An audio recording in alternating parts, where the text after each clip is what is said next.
Hey, welcome to the Small Business Made Simple podcast, brought to you by socialmediaandmarketing.com.au. Being in business is never easy, but it can be simple, or at least simpler. Join me, your host Jen Donovan, every week where we focus on marketing, social media, and working towards simplifying your business. You with me? Let's do this. If you're gonna dream it big, 'cause someone out there listening. Everyone's got a voice to give, and it's time I heard you whistling, 'cause there's no point at all, in dreaming small.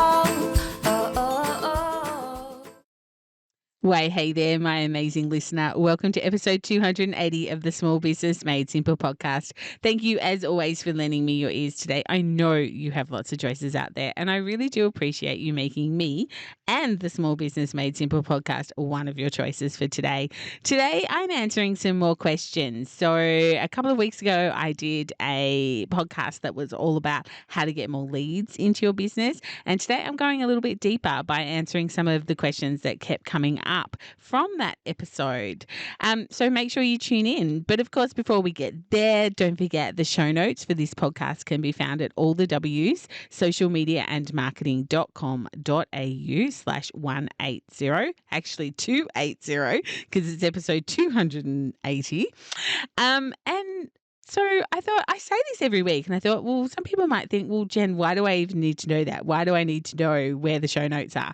So the show notes are actually like a transcript of the podcast episode. So if you're thinking, I want some more clarity around what Jen just said, or what was that link that Jen said because I'm out walking or I'm out driving, then you'll find all that in the show notes. So that's my little thing that exists on my website where you can listen to the podcast as well, but you can also read the podcast, which is a really great idea. Great for SEO too, I might just say. So it's kind of like my backup system. So that's why I say that every single week. Of course, the other thing I say every single week is, did you get a chance to listen to last week's episode? Because last week, in this case, was all about product architecture, thinking about where your income streams, but more so where your customers and clients come into your business, and where they leak out. So having a real look at that product architecture that you've got in your business. I have had some crazy, amazing conversations with entrepreneurs and small business owners around product architecture. And one of the things that I didn't mention last week, which I'm just going to kind of tail end into this week's podcast, is when you are thinking about whether or not you should do something, is there product architecture behind it? So I was having a conversation with someone who was like, well, I was thinking maybe I might do this in my business. And it was like a talk, for instance. It was like, I think I might, have one of my keynotes around this subject. And my question to her was, okay, so what's the product architecture behind that? Because if you're going to stand on the stage and talk to 200 people about this particular subject, then you want to have something to sell off the back of it, don't you? Because you've just stood in front of your ideal audience, and the last thing you want them to do is go, yeah, it was great. And then there's nothing. So it's if you think about your product architecture, it's a really great way of keeping you on track as to where you should be, because otherwise you have to start building a whole heap of new stuff. Anyway, you can listen to that episode after you've listened to this one if you haven't already, or if you did already listen to it, then that's a little bit of a little bit of a brainwave or a little extra thought bubble that came from having great conversations this week about product architecture. All right. So this week I want to continue, like I said, the conversation I had a few weeks ago about getting more leads into your business. One of the options that I mentioned in that podcast episode was getting more leads through using email marketing and lead magnets. Now, lots of people reached out and asked questions around email marketing and lead magnets. So like I said at the start, I've decided to make this podcast about answering some of those questions that just came up time and time again. Of course, there's a little bit behind that in hoping that you might fall in love with email marketing as much as I do, by, just hearing a little bit more about how you can use, in this case, lead magnets to drive more leads into your business. So like I said, these are some of my community's questions these are some of my community's questions on how to get more leads into their business. So the first question that I heard often was, was the one about how many lead magnets should I have in my business? Fair question, yeah? And the answer is actually not very fair. So the answer is I'm not really sure. It depends on your business model, but it's definitely more than one. And it's probably more than two. And if you Googled it, it sits somewhere around about 15 or 16 lead magnets into your business. But that might seem like a stretch for most of us. But honestly, for me, I think I've lost count how many lead magnets I have in my business. Some I use and market often, and others are purpose built. So, for example, if I'm talking about a particular subject or a particular podcast episode, I've created perhaps a lead magnet for that, but it's not really something I would market otherwise. Again, this could go back to your product architecture and what it is that you want to be famous for and what you're going to create around that. So one example that comes to mind is quite some time ago, I did a podcast episode around SEO for beginners. I created a workbook around that, so a lead magnet workbook around SEO for beginners that related 100% to the podcast episode that I'm doing. But I'm not an SEO expert. I created a workbook to help people who were beginners in SEO. I'm not an expert, but I'm over the hurdle of what I would call a beginner. So I wanted to help the beginners. So I created this workbook, but I'm not an SEO expert. I don't want to be somebody that people reach out for SEO help. It's not my niche. Of course, if people are talking to me about strategy, marketing strategy, and we happen to talk about SEO as part of the strategy, that's different. But that's not what I want to be famous for. So I don't talk about that lead magnet generally because I don't want to give it away. But if you listen to that podcast episode, then absolutely you can still get a copy of that workbook.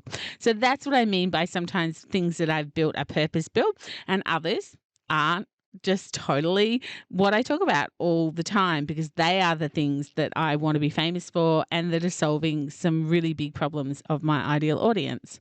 Of course, I have a list of 69 lead magnet ideas that I share over and over again in just about every course or every keynote or every workshop that I do around email marketing.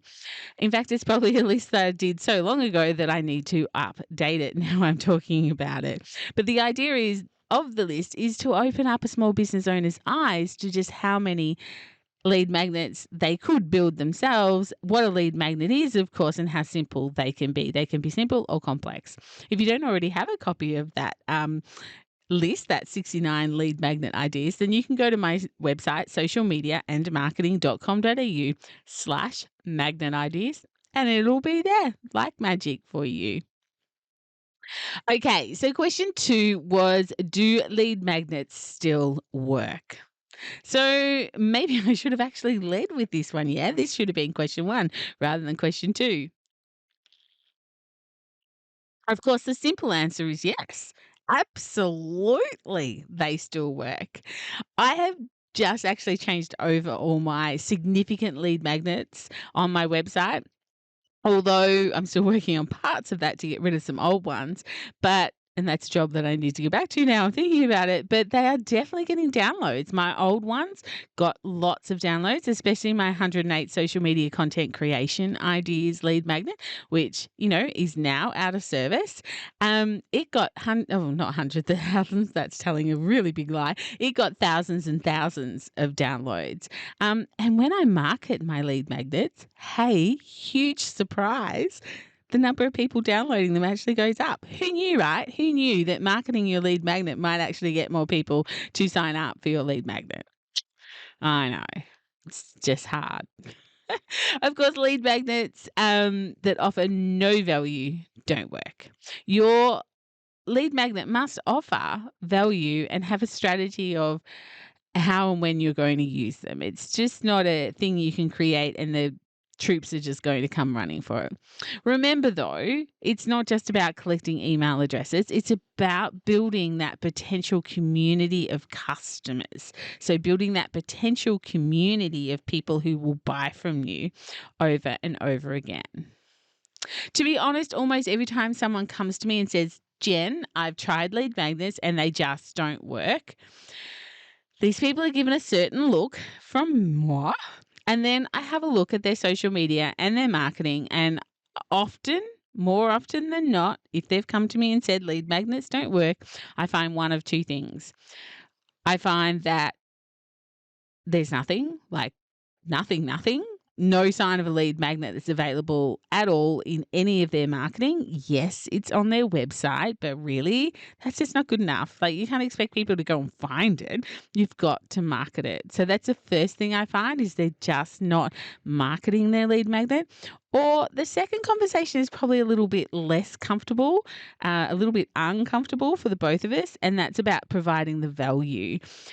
Their lead magnet perhaps isn't really providing value to their audience.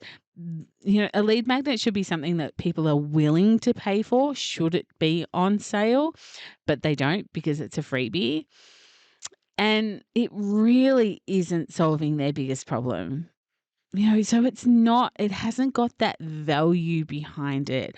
They haven't quite thought through the process of what a lead magnet is for and why you would have a lead magnet in your business. So, look, I'm not going to say every time a lead magnet doesn't work that it's one of those two things, but generally it's one of those two things. So if you have a lead magnet in your business and they aren't working, I want you to head to Canva. I want you to up 20 marketing tiles around the lead magnet or lead magnets and schedule them into your socials over a year. So 20, that's probably if you repurpose them twice. So say it's, once a fortnight, that's 40 weeks. We're already 4 weeks in. So, or make up 30 tiles and schedule, them a little bit more often. But go and make them and market that lead magnet. Also put your link and your graphics into your email signature and maybe even use the link as a PS in email marketing emails that you actually send out. And then it might work. King's honor. Like Scout's honor, but I'm not a Scout. But I'm not a King either, but King's honor just sounds a little bit better for me today. All right. So I promise you, if you market your lead magnet, it will work. Now, I will just say here, because maybe you're thinking, Jen, email marketing is on my list to do this year. So I just wanted to let you in on a little thing that my 4-week email marketing masterclass is now open for enrollments. We start at the end of February for this, and there are some changes, and the biggest change you might see if you click the button is that it's now a 5-week program, not a 4-week program. Why is it moved to a 5-week program? Mainly because the 3 times, I ran it 3 times last year, my 4-week email marketing masterclass. And I really felt that the feedback I got was they just wanted one more week of clarity, one more week of implementation, basically. Yes, they had calls with me, but that group environment, they just wanted one more week in that group environment to share ideas and to get people's feedback on different things that they were doing around email marketing. So now it's a 5-week program. Like I said, we start on the 26th of February. We go for 5 weeks until the 25th of March. The price is $750. Spots are limited. And if you're keen but would like to do a payment plan, then yeah, super happy to do that for you. If you enroll now, we can start the weekly installments to make things easier for you. So all you need to do is head to, it's actually a bit.ly link, so bit.ly/email masterclass with Jen. Or you can head to the show notes at socialmediamarketing.com.au/280. Okay, so I have my third question that I wanted to go through. The last question for this particular podcast is, where do I put this lead magnet to help people sign up for it? So we've had the question, the first question was all around, how many lead magnets do I need? The second one was, do they really work? And this third one is, okay, they work. I need some.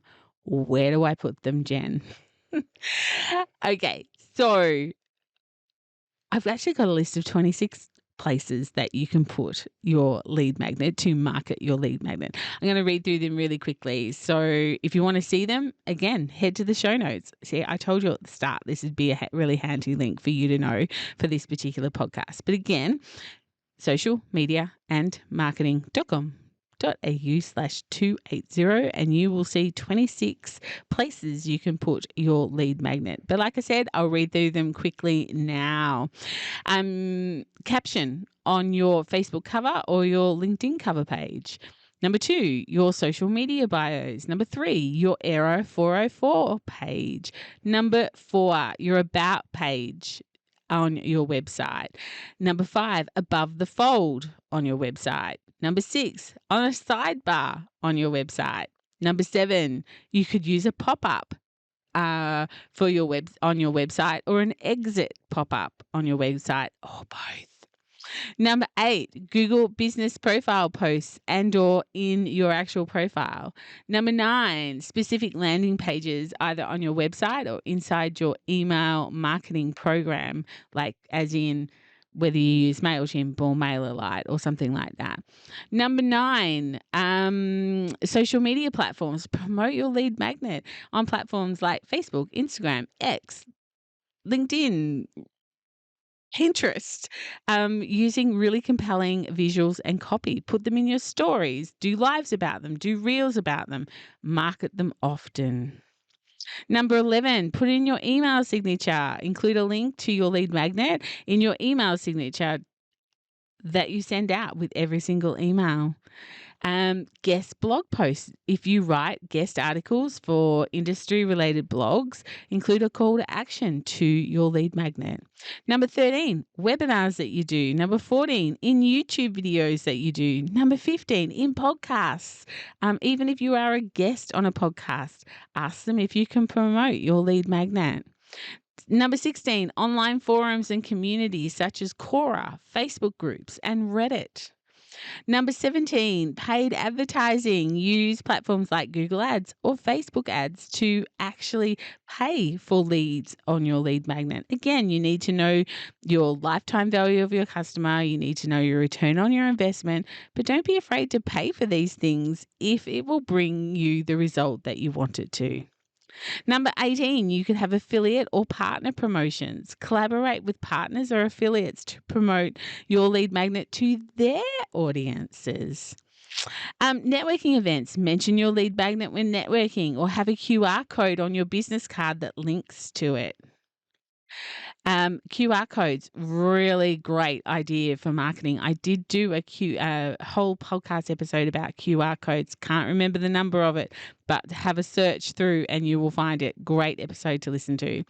Number 20, printed materials. Include information about your lead magnet on brochures and flyers and other printed material. In your newsletters, if you already have an email list, promote your new lead magnet to your regular newsletter subscribers. Have a referral program. Encourage your current subscribers and customers to refer others by sharing that lead magnet. Do some interactive quizzes. Put stickers with your QR codes around places. If you're doing an interactive workshop or a live on social media or in-person events such as industry events and showrooms, that's just 26 different ways you can promote your lead magnet. I'm sure that is only just a good start. I'm sure there are lots of other ways that you can think of them. And if you can, head into my Like-Minded Business Owners Facebook group and tell people in there. I would love you to add to that list for sure. As you're going through the list in your head, think, score yourself out of 10. Are you a 0, as in I haven't done any of that, Jen? Or are you a 10, as in I actually do that and I do it often? Score yourself. This is the only way we can move forward, is knowing what it is that we should be doing and taking action to make sure we do it. So there you have it, my 3 most asked questions from my community when it comes to email marketing, especially when we're talking about a lead generating activity such as lead magnets and email marketing. I love that so many people in my community are really thinking about leads so early on this year and thinking about email marketing. Now, if that is you, I just want to mention again my now 5-week email marketing masterclass. You can find it at bit.ly/email masterclass with Jen. Check it out. You can check out, all the ins and outs, what there is. There's a little video for you to watch. We start on the 26th of February. I would love to have you in that program and get you cracking with email marketing this year. Otherwise, again, head into my Like-Minded Business Owners Facebook group and join in the community there. It's a great community and I would love to welcome you there. And if you're there, hey, let's put up some comments and some questions. That would be super cool. But that's it for episode 280. If you love this episode and found it valuable, I'd love you to take 30 seconds out of your life and leave a rating and a review.